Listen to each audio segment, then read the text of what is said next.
வந்து ஒரு குடும்பத்தை கெடுக்கிறதுக்காண்டி மந்திரம் பண்ணுறாங்கன்னா அவங்க இந்த மந்திராதி மெயினாக என்ன பண்ணுவாங்கன்னா குலதெய்வத்தை கட்டுவாங்க. குலதெய்வத்தை கட்டினா தான் எந்த வேலையும் செய்ய முடியும், இல்லைன்னா ஒன்றும் பண்ண முடியும். அதான் நான் ஃபஸ்ட்டே சொல்லியிருக்கேன் பாருங்கள், குலதெய்வத்தை வழிபட நல்லது தான் நடக்கும்.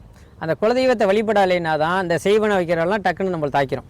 குலதெய்வ வழிபாடு மாதம் ஒரு முறை செய்யணுமா? கண்டிப்பாக ஐயா, அமாவாசை பௌர்ணமி பண்ணணுங்க ஐயா. வெள்ளி செவ்வாய் கண்டினியூவாக போகிறவங்கலாம் இருக்காங்க. முடிஞ்ச அளவு என்னன்னாக்கா எவ்வளோ முடியுமோ நீ வெளியூர் அந்த சாமி இந்த சாமியெல்லாம் பார்க்க வேண்டாம். உங்கள் குலதெய்வத்தை கும்பிட்டது மேன்மையானது. குலதெய்வம் வழி விட்டால் மட்டும்தான் எதுவுமே நடக்கும். இப்போ திருப்பதி போகிறேங்கிறாங்க, திருச்செந்தூர் போகிறேங்கிறாங்க, சமயபுரம் போகிறாங்க, போகலாம். அது வந்து கண்டிப்பாக நீங்கள் கோயிலுக்கு போங்க, அது தப்பு இல்லை. ஆனால் நம்ம குலதெய்வம் கோயிலுக்கு போகாமல் எங்கேயும் போகாதீங்க. சொல்கிறது நம்மளோட குறிப்பிட்ட குலத்தை மட்டும் காக்கிற தெய்வத்தை சொல்கிறீங்க. ஆமாம் ஐயா. இப்போ நம்ம குலதெய்வம் இப்போ பார்த்தீங்கன்னாக்கா வந்து இப்போ தாத்தாவோட தாத்தா அப்படியே வரிசையாக கும்பிட்டு வருவாங்க. அதான் நம்ம குலதெய்வங்கிறேன்.